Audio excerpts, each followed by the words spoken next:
Yeah, so those who know my late brother, they know that this guy ate life with a big spoon. He came, he saw, he conquered. If you've ever read the story of Alexander the Great, the guy who by 33 or 34 had risen and conquered most empires from Greece all the way to Persia on a horse, then you know that that guy was valiant and great, and he did many things, and within a short time he was no more. My late brother mirrored to me, my late brother's life mirrored to me the life of Alexander the Great. Now, in his final days, in spite of the fact that we were not the best, in the best of terms most of the time, because his philosophy of life and mine were very different. I am a man who lives by my late mother's words. Whenever she spotted me becoming foolish or trying to rush things, one time I remember I was dating an older girl who, when I was just joining college. And these words are the words she always used to start her conversation with you. Omera dimos. This can be translated to mean, young man, go slow. So my life has always rotated around that, and I'm now 41 years. Most people ask me that, how am I 41? Because I don't look 41.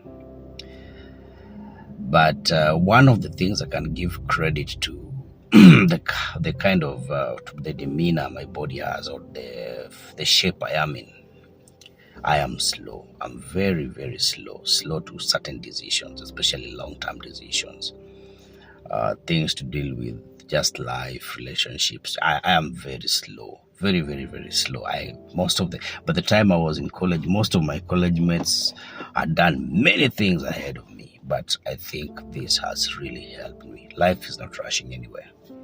But my brother's approach to life was the exact opposite. He was like Alexander the Great. The guy was charging like Jehu.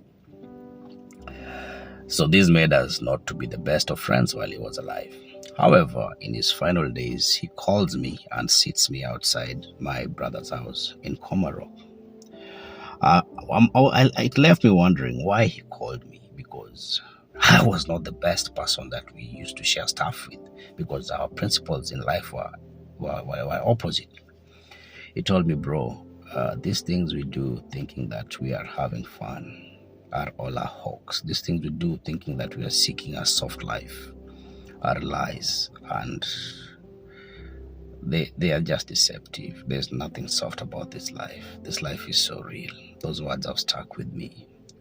Don't think it took 2 weeks and the guy passed on. I don't think there was. I've ever lost my mother and father, both of them, and my brother's loss was the most painful. It left with a lot of pain and grief. I tried working out. I couldn't. Actually, that is the time my intensity with workout started dropping. Now, I want to talk to the adherents of soft life. Mostly the Gen Zs, and for lack of a better term, the peri-Gen Zs.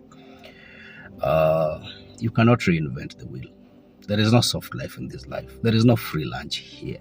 It is written that even God, who did not even spare his own son, but subjected him to the death on the cross.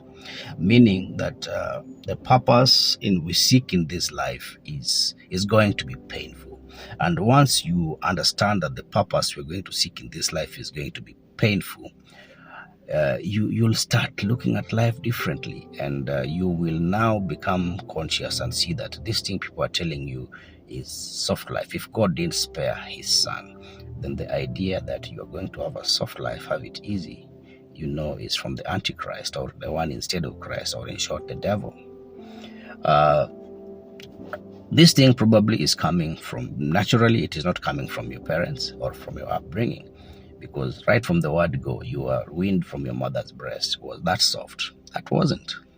You are taken to school separated from your parents, very young, very early, at the early age. Was it soft? It wasn't. When you reached of age 30 and above, most people in their 30s are trying to get in shape. They are working out, sweating it out. Is that soft? It isn't. They are running away from sugars, cakes, juices, things that are very sweet. Is that soft? It isn't. But if you look at these things, they give you your life, they make your life easy. So basically, the process of life is that of you have to pay a price that is not soft for you to achieve something. The only area that now people are getting deceived that they're going to have life soft is you don't have to sweat it in careers. You don't have to, your relationship doesn't have to be hard. In fact, let me tell you the truth. The relationships that will change your life, if you are fully discerning, don't look like it. They are not soft. The jobs that will change your financial outlook or will change your life, when you're starting it out, will not look like it. Business people know this. They start by digging deep into losses before they can make profits.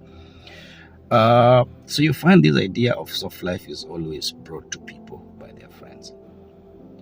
People who have already lost their way, and like the devil, they are so knee deep they don't want to die alone. So they are trying to woo you into their misery and into their choices that have already brought them down into despair and loss. I won't tell you that. Watch your friends, because at the end of the day, this life, no matter how, I think no matter how special or how unique or how, because subsequent generations have different ways of approaching life, life will humble you. You will age, you will suffer, you will sicknesses, people will lose people, and eventually you will also become consequences. You'll also become a summation of the decisions you have been making. So by the time you are of age and you have made several bad decisions and it has caught up with you, it has brought you maybe a terminal illness, or maybe you have reached a point where you are not employable, you can't be married, you have so many consequences to your life. The very people who are encouraging you to the path of destruction will not be with you to bear the consequences. In my late brother's final days, he was alone in bed, and being a man who had many friends, most of those people, in fact, all of them were not there. So the concept of a soft life, may we just open our eyes and realize this place is a soft life. In fact, you'll not be surprised to find that 10 years from now, most of these people who are voting for soft life, the Gen Zs and the young ones, and people who are just deceived, think that they can have, they're actually grandiose, think that they can have their own way in life. They're trying to reinvent the wheel of life that God himself has set up this way. Most of them have, after having had the consequences of their decisions of poor choices, when they have the time to sow good fruit that they will reap in future, will be born again preaching, not because they love Jesus, but because Jesus is the only simp who accepts people no matter their intentions.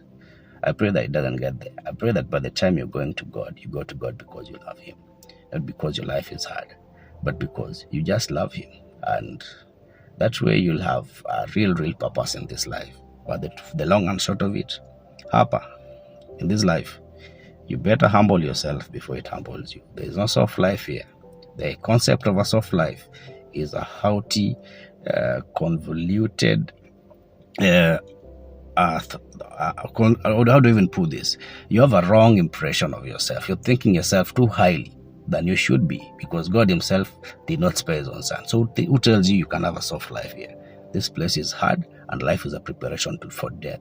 That's why eventually all of us die, and death is painful. If life was a soft life, we would die smiling, and people would throw bashes while burying us. But we cry before we die, and people cry when burying us. There is no soft life here. There is purpose which you should fulfill. Once you fulfill it, you're rewarded for the temporary time you're here, and you depart honorably. Blessed day.